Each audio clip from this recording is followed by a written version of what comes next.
नमस्कार, आप देख रहे हैं रफ्तार मीडिया। मैं हूं आपके साथ रक्षंदा खान। आगे आप मेरे साथ देखेंगे उत्तराखंड की तमाम छोटी बड़ी खबरें विस्तार से, लेकिन उससे पहले नजर डाल लेते हैं हेडलाइंस पर।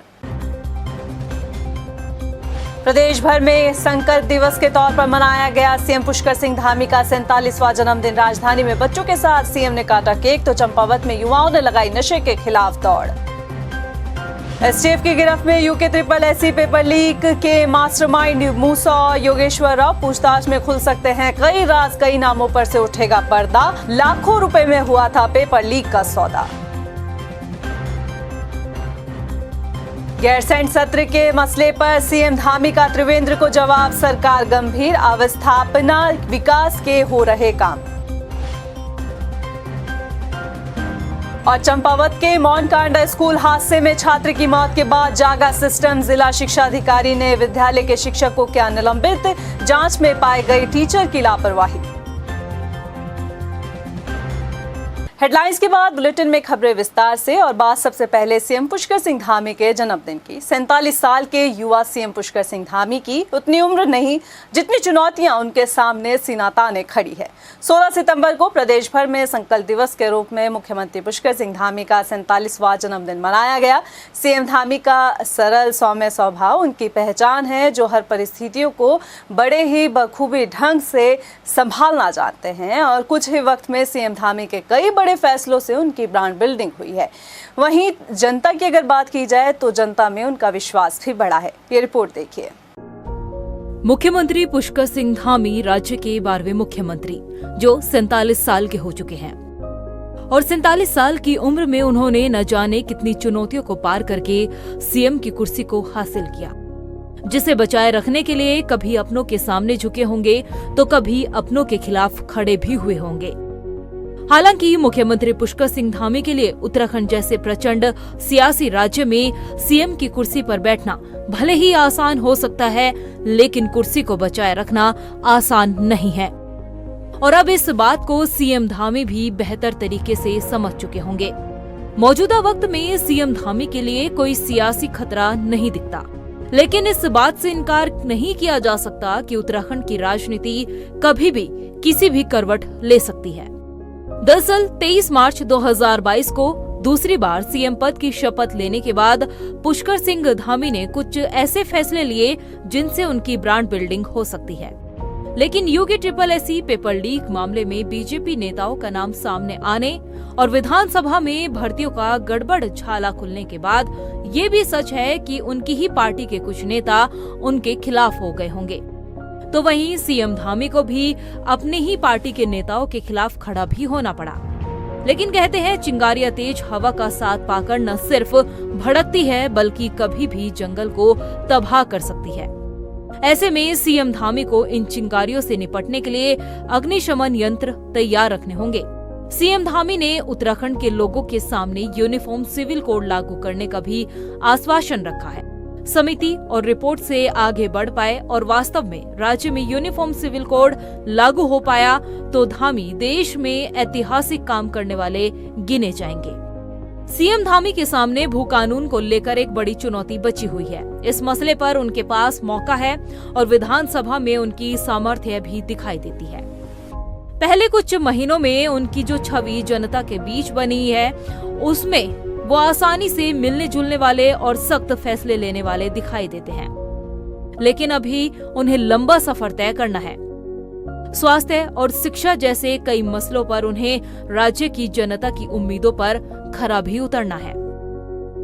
और बात अगर दिल्ली दरबार की करे तो वहां भी उनकी अच्छी पैठ दिखाई देती है। पीएम नरेंद्र मोदी से मुलाकात की उनकी तस्वीरें बताती हैं कि सब कुछ बड़ा ही फ्रेंडली सा है। अंत में मुख्यमंत्री पुष्कर सिंह धामी को जन्मदिवस की हार्दिक शुभकामनाएं। रफ्तार मीडिया के लिए देहरादून से ब्यूरो रिपोर्ट। सूबे के मुखिया पुष्कर सिंह धामी का जन्मदिन प्रदेश भर में धूमधाम के साथ मनाया गया। सीएम ने अपने जन्मदिन के मौके पर पहले टपकेश्वर महादेव मंदिर में भगवान भोलेनाथ के दर्शन किए। भगवान के दर्शन के बाद सीएम धामी राष्ट्रीय दृष्टि बाधित संस्थान पहुंचे, जहां उन्होंने दृष्टि बाधित छात्रों के साथ मिलकर बर्थडे केक काटा। खास मौके पर मुख्यमंत्री ने कहा कि वे अपने जन्मदिन को हर साल बच्चों के साथ मनाते हैं। बच्चों के साथ वक्त गुजारने में उन्हें नई ऊर्जा मिलती है।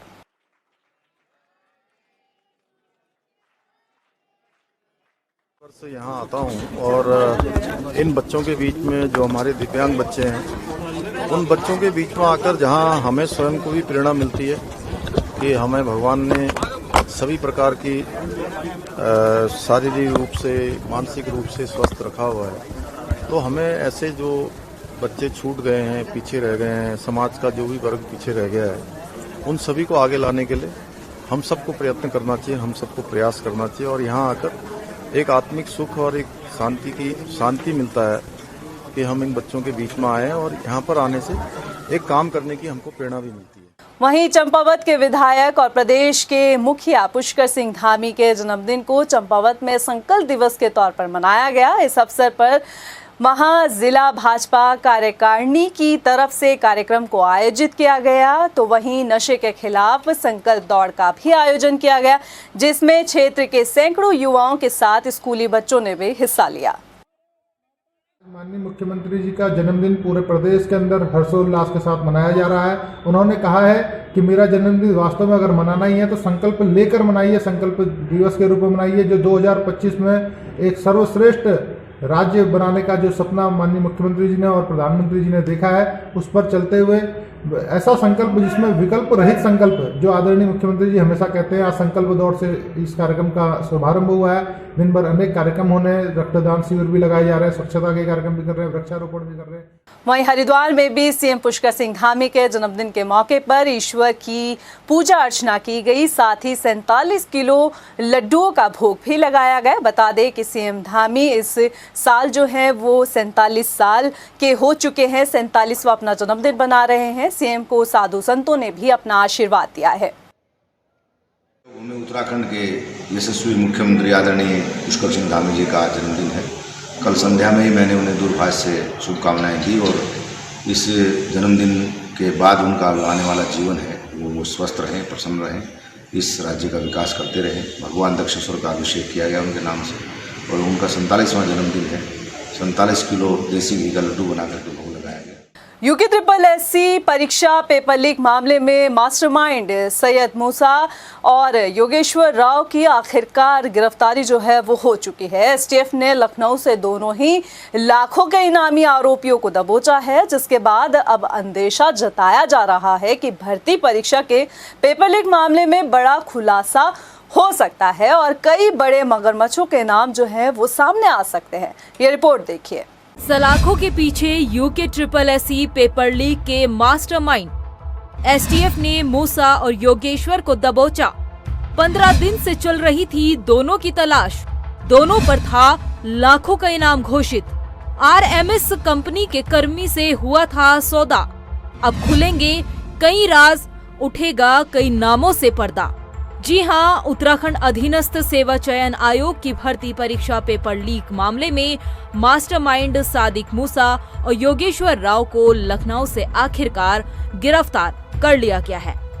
दोनों आरोपी पिछले लंबे समय से फरार चल रहे थे, जिनकी धरपकड़ के लिए एसटीएफ लगातार छापेमारी भी कर रही थी। इतना ही नहीं, फरार चल रहे सैयद सादिक मूसा पर 2 लाख और योगेश्वर राव पर 1 लाख का इनाम भी घोषित किया गया था। यूपी एसटीएफ की टीम ने दोनों आरोपियों को लखनऊ के विभूति खंड से गिरफ्तार किया है। शुरुआती पूछताछ में सामने आया है कि दोनों आरोपियों ने पेपर छापने वाली RMS कंपनी के कर्मचारी से पेपर खरीदने के लिए सौदा तय किया था, जिसमें 8 लाख रुपए में पेपर खरीदने और अभ्यर्थियों को पेपर बेचने के लिए 10 से 15 लाख रुपए की बात तय की गई थी। लेकिन मामला सुर्खियों में छाया और सबके अरमानों पर पानी फिर गया और आज अपने ही रचे हुए खेल में पूरा सिस्टम और अन्य लोग फंस कर रह गए हैं। दोनों आरोपियों की गिरफ्तारी के बाद अंदेशा जताया जा रहा है कि पूछताछ में आरोपियों से अहम सुराग हाथ लग सकते हैं, क्योंकि पेपर लीक करने के मामले में दोनों की अहम भूमिका रही है। ऐसे में पूछताछ के बाद कुछ और नाम सामने आ सकते हैं। वो नाम राजनीति से जुड़े होंगे या नकल माफियों से, ये कह पाना फिलहाल मुश्किल होगा। लेकिन सवाल ये उठता है कि जिन पर लाखों का इनाम घोषित किया गया, जो पेपर लीक के मास्टरमाइंड बताए जा रहे हैं, क्या अब इनकी धरपकड़ के बाद इस मामले में गिरफ्तारियों पर विराम लगेगा या नहीं? क्या ये दोनों ही इस पूरे कांड के रचयिता है या अभी भी कई बड़े मगरमच्छ के नाम सामने आने बाकी है? क्या इस मामले में अभी भी गिरफ्तारियों का दौर जारी रहेगा या इस पूरे मामले से पर्दाफाश होगा? ऐसे कई सवाल हैं जिनके जवाब मिलने बाकी है। सवाल ये भी है कि लाखों के इनामियों की गिरफ्तारी के बाद क्या अभी भी एसटीएफ से जांच हटाकर सीबीआई जांच की मांग होगी या इन दोनों की गिरफ्तारियों के बाद इस मामले पर अब विराम लग जाएगा? क्योंकि विपक्ष और प्रदेश का युवा लगातार भर्ती घोटालों में सीबीआई जांच की मांग पर अड़ा हुआ है।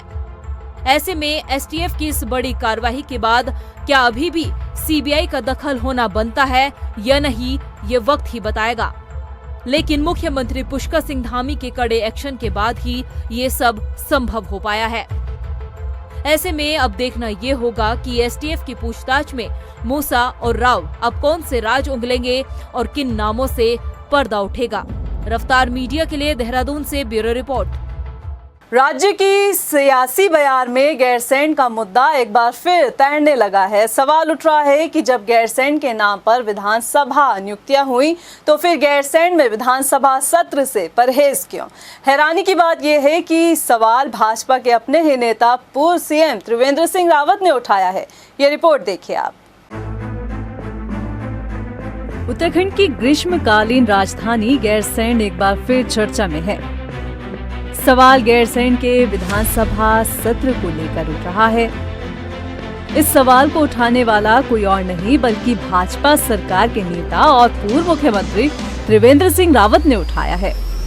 जी हां, वही त्रिवेंद्र सिंह रावत जिनके शासनकाल में गैरसैंण को ग्रीष्मकालीन राजधानी का दर्जा मिला।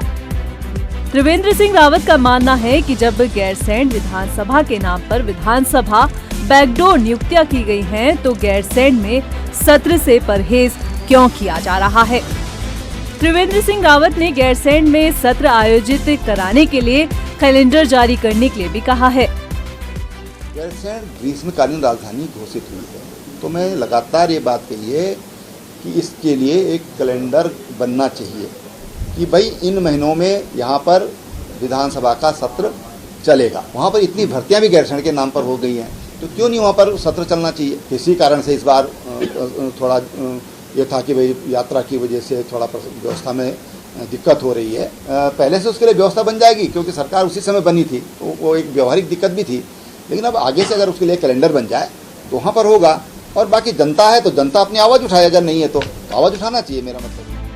वहीं पूर्व मुख्यमंत्री त्रिवेंद्र सिंह रावत की मांग पर सूबे के मौजूदा मुख्यमंत्री पुष्कर सिंह धामी का कहना है कि गैरसैंण में जो काम पूर्व मुख्यमंत्री त्रिवेंद्र ने कराए उन सभी कामों को आगे बढ़ाने का काम मौजूदा सरकार कर रही है। कहीं कोई दिक्कत नहीं है, हम लोग अच्छा काम करेंगे। जो उन्होंने आगे जिन कामों को बढ़ाना है उन कामों को बढ़ाएंगे। कहीं कोई दिक्कत नहीं है, हम लोग अच्छा काम करेंगे। जो उन्होंने आगे जिन कामों को बढ़ाना है उन कामों को बढ़ाएंगे। वहीं कैबिनेट मंत्री गणेश जोशी ने त्रिवेंद्र सिंह रावत के उठाए सवाल पर सटीक जवाब देने की कोशिश जरूर की है।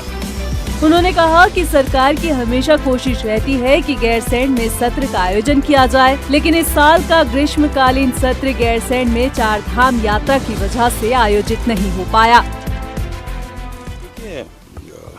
उन्होंने ठीक विषय उठाया क्योंकि त्रिवेंद्र जी के समय में उसको ग्रीष्मकालीन राजधानी घोषित किया था और इस बार हम सत्र वहाँ करने भी जा रहे थे, लेकिन क्योंकि उस टाइम यात्रा का सीजन चल रहा था और 2 साल के बाद यात्रा शुरू हुई थी। जब वहाँ के स्थानीय व्यापारी नागरिकों से बात हुई, उन्होंने कहा साहब अगर आप इस समय करेंगे तो हमें थोड़ी दिक्कत आ जाएगी क्योंकि पूरा तंत्र पूरा अमला फिर वहाँ लग जाता है।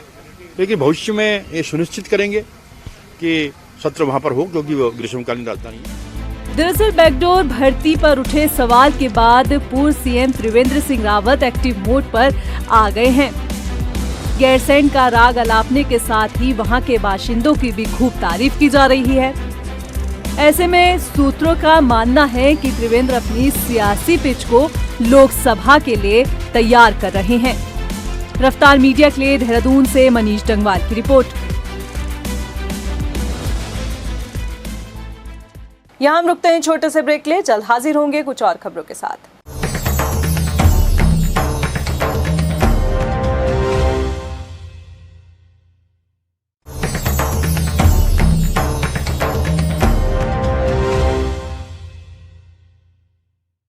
कांग्रेस के राष्ट्रीय अध्यक्ष को लेकर होने वाले चुनाव से पहले प्रदेश भर से आए डेलीगेट्स के साथ प्रदेश अध्यक्ष करण महारा ने बैठक की। बैठक में सर्वसम्मति से राष्ट्रीय अध्यक्ष को प्रदेश अध्यक्ष और AICC के अध्यक्ष नियुक्त करने के लिए अधिकृत किया गया। PCC के जो नवनियुक्त मेंबर्स हैं उनकी बैठक थी और उसमें एक रेजोल्यूशन पास आज हुआ है 2 लाइन का कि जितने भी हमारे यहाँ PCC मेंबर्स हैं वो इस बात से सहमत हैं कि जो प्रदेश अध्यक्ष और अन्य AICC मेंबर्स इत्यादि जो अनेक पद हैं उनके लिए आज राष्ट्रीय अध्यक्ष को अधिकृत किया गया। प्रदेश में भू कानून पर समिति ने अपनी रिपोर्ट भले ही सरकार को सौंप दी हो, लेकिन कांग्रेस भू कानून पर लगातार सवाल उठाने के साथ ही सरकार को सुझाव भी देती नजर आ रही है। प्रदेश कांग्रेस के प्रदेश अध्यक्ष करण महारा का भू कानून को लेकर कहना है कि ये मामला काफी संवेदनशील है। महारा का मानना है कि राज्य की भूमि 3 हिस्सों में बटी हुई है, जिसमें अलग अलग जाति के लोग रहते हैं, जिनकी परंपराएं भी अलग है। सभी को ख्याल में रखते हुए भू कानून राज्य में आना चाहिए। अपनी ओर से कवायद उनकी जारी है, लेकिन मैं फिर कहूँगा कि रिसर्च बेस्ड ये होनी चाहिए। कई जातियाँ, कई परंपराओं के लोग इस उत्तराखंड राज्य में रहते हैं। ज़मीन भी भाबर, तराई और पर्वतीय 3 हिस्सों में बटी हुई हमारी ज़मीनें और जोतें हैं। उनके अपने अलग अलग मापदंड हैं और जातिगत भी अलग अलग मापदंड हैं। हमारे यहाँ बुक्सा, थारू, ST कई लोग हैं जिनके अपने अलग अलग नियम हैं। वहाँ किसके नाम पर ज़मीन जाएगी मृत्यु के बाद, इसके भी अलग नियम हैं। और कौन बेच सकता है, कौन सरकार से आदेश प्राप्त करने के बाद बेच सकता है। कुछ लोग अपनी आउटसाइड ST बेच ही नहीं सकते। तो इस तरह के कई दिक्कतें हैं। चंपावत जिले के पाटी ब्लॉक के राजकीय प्राथमिक विद्यालय मोनकांडा में 14 सितंबर को शौचालय की छत गिरने से छात्र की मौत के बाद इस मामले में लगातार जांच चल रही है। जिला शिक्षा अधिकारी बेसिक चंदन सिंह बिष्ट ने कार्यवाही करते हुए मोनकांडा प्राथमिक विद्यालय के शिक्षक देवराम को लापरवाही बरतने के आरोप में निलंबित कर दिया है। जिला शिक्षक अधिकारी बेसिक चंदन सिंह बिष्ट ने बताया कि इस दुर्घटना में विद्यालय के शिक्षक देवराम की लापरवाही सामने आई है। इंटरवल के समय में जब बच्चे खेल रहे थे तब शिक्षक अंदर बैठे हुए थे। दुर्घटना होने के बाद भी शिक्षक ने कोई एक्शन लेना जरूरी नहीं समझा। जो एक दुखद और दर्दनाक घटना जो है प्राथमिक विद्यालय मोनकांडा विकासखंड पार्टी में घटित हुई है, वास्तव में बहुत दर्दनाक घटना थी। हम लोग भी जो है घटना स्थल पर गए थे, तो उसमें जो है संबंधित उप शिक्षा अधिकारी को मैंने ये निर्देशित किया था कि आप जो है इस संबंधित टीचर के खिलाफ जो है अनुशासनात्मक कार्रवाई के लिए जो है एक प्रस्ताव तत्काल मेरे पास प्रस्तुत करें। और उनके द्वारा जो है यह प्रस्ताव जो है मुझे प्रेषित भी किया गया है, जिसके अनुपालन में जो है मैंने इन्हें जो है आज ही जो है निलंबित किया है। टिहरी के घनसाली में पिछले 1 महीने से अपनी 4 सूत्रीय मांगों को लेकर प्रदर्शन कर रहे ठेकेदारों का आंदोलन खत्म हो गया है। कैबिनेट मंत्री सतपाल महाराज ने ठेकेदारों को आश्वासन दिया है कि उनकी समस्या का जल्द समाधान किया जाएगा। प्रदर्शन कर रहे ठेकेदारों का कहना है कि उनकी समस्या को अगर गंभीरता से नहीं लिया गया तो वे सभी कार्मिक अनशन करेंगे। महाराज जी से जो है वार्तालाप के उपरांत जो है मैंने जो भी इनकी जो है लिखित में जो भी जो है माननीय मुख्यमंत्री और माननीय सतपाल महाराज जी ने जो भी आदेश दिया उसका वाचन करते हुए इनका जो अनिश्चितकालीन हड़ताल को जो है मेरे द्वारा जो है आज जो है पानी पिलाते हुए तोड़ा गया है। हमने पूछा कि आज आपने धरना स्थगित कर दिया। हमने जो है जो आज धरना एक महीने से चल रहा था वो स्थगित कर दिया है माननीय मंत्री सतपाल महाराज जी के आश्वासन पर और साथ ही माननीय मुख्यमंत्री जी के आश्वासन पर। हमारी 4 सूत्रीय मांग थी, जैसे बड़ी हुई रॉयल्टी और रॉयल्टी में स्पष्टता, जैसे 2005 में खनन नीति बनी थी, उस अवैध खनन नीति से राज्य के ठेकेदारों को बाहर रखा जाए।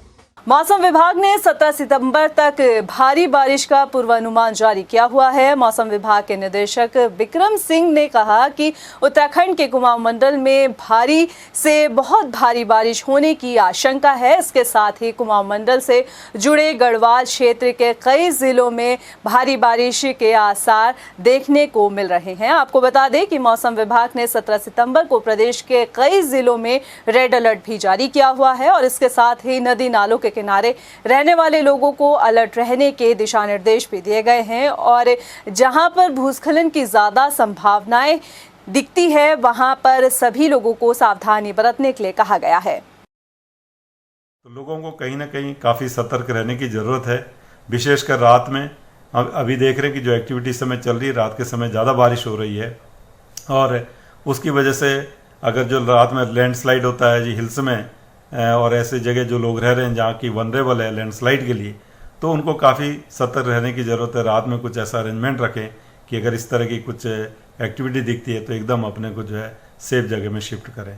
इसी तरह जो लोग नदी नालों के आसपास रह रहे हैं तो उनको भी जो है सुरक्षित जगह में शिफ्ट होने की जरूरत है। देहरादून की सड़कें इन दिनों ट्रैफिक की मार झेल रही है। यातायात व्यवस्था को दुरुस्त करने की रणनीति बनाए जाने के बाद भी जाम की समस्या जस की तस बनी हुई है। मुख्य सड़कों की बात करें तो कुछ नामी निजी स्कूल ट्रैफिक व्यवस्था को बिगाड़ने के जिम्मेदार ठहराए जा रहे हैं।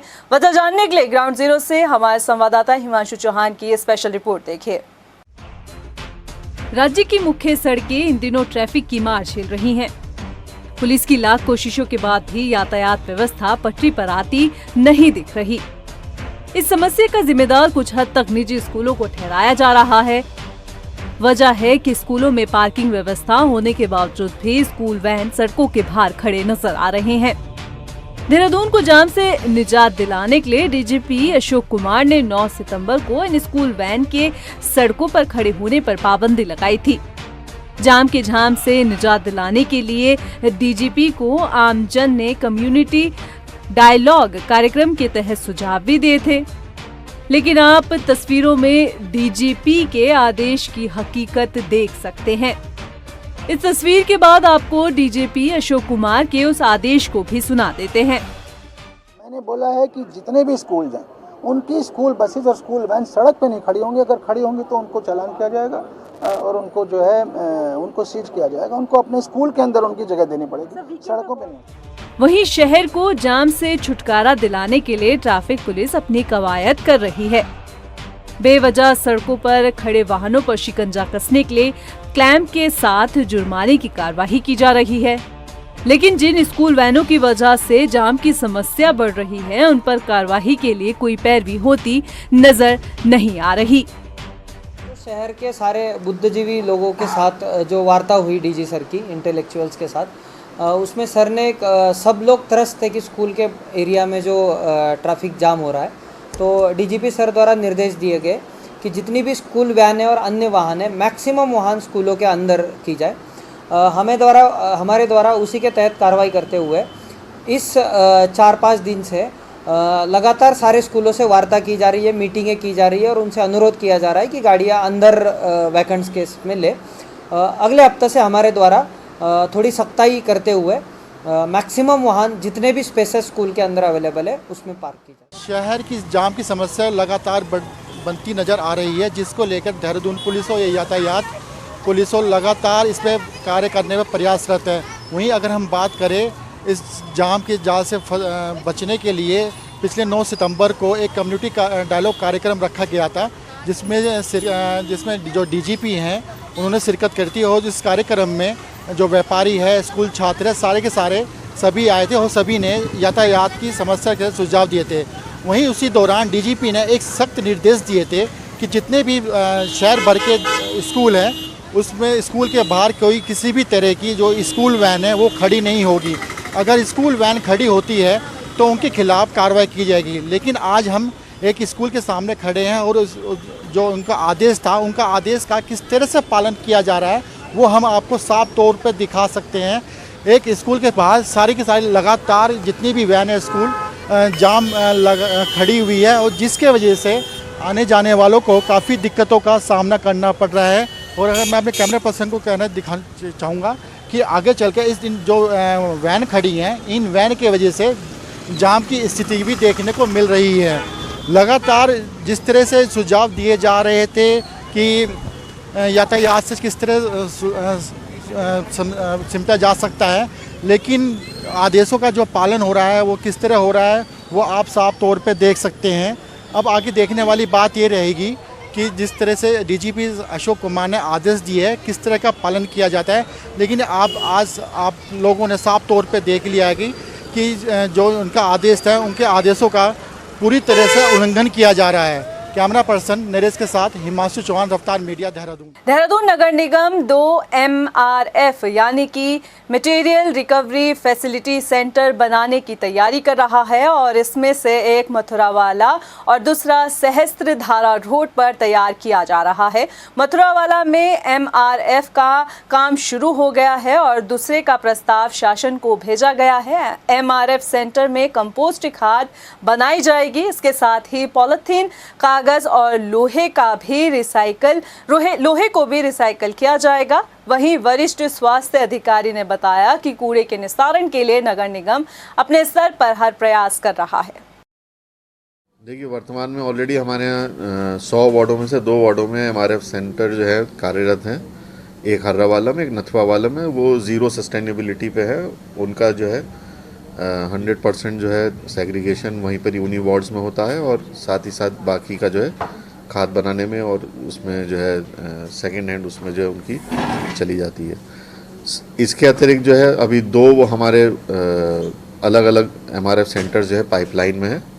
एक मोथुरवाला में स्थापित होना है और एक जो है प्रोबेबली हमारा जो है सहस्त्रधारा में जो है स्थापित हो जाएगा।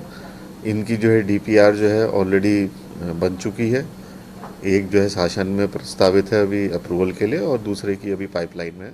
हल्द्वानी में पुलिस ने 346 मोबाइल फोन उत्तर प्रदेश, हरियाणा, पंजाब, बिहार और गुजरात से रिकवर किए हैं। पुलिस टीम को मिले मोबाइल फोन की कीमत 48 लाख रुपए बताई जा रही है। SSP पंकज भट्ट ने मोबाइल फोन को उनके स्वामियों को लौटाया। इसमें देखा जाए तो सेल के द्वारा अभी तक लगातार जनवरी से अभी तक बहुत अच्छा कार्य किया गया और इस बार इन्होंने टोटल लगभग 48 लाख के मोबाइल रिकवर किए हैं और जनवरी से अभी तक 1.5 करोड़ से ऊपर के मोबाइल रिकवर हो चुके हैं। इसमें गुजरात से, बंगाल से भी मोबाइल रिकवर करके लाया गया है। अभी के लिए इस बुलेटिन में इतना ही। मुझे दे इजाजत, लेकिन चलते चलते नजर डाल लेते हैं हेडलाइंस पर। नमस्कार। प्रदेश भर में संकल्प दिवस के तौर पर मनाया गया सीएम पुष्कर सिंह धामी का 47वां जन्मदिन। राजधानी में बच्चों के साथ सीएम ने काटा केक तो चंपावत में युवाओं ने लगाई नशे के खिलाफ दौड़। एसटीएफ की गिरफ्त में यूके SSSC पेपर लीक के मास्टरमाइंड मूसा योगेश्वर राव। पूछताछ में खुल सकते हैं कई राज, कई नामों पर से उठेगा पर्दा। लाखों रुपए में हुआ था पेपर लीक का सौदा। गैरसैंण सत्र के मसले पर सीएम धामी का त्रिवेंद्र को जवाब। सरकार गंभीर, अवस्थापना विकास के हो रहे काम। और चंपावत के मौनकांडा स्कूल हादसे में छात्र की मौत के बाद जागा सिस्टम। जिला शिक्षा अधिकारी ने विद्यालय के शिक्षक को किया निलंबित। जांच में पाई गई टीचर की लापरवाही।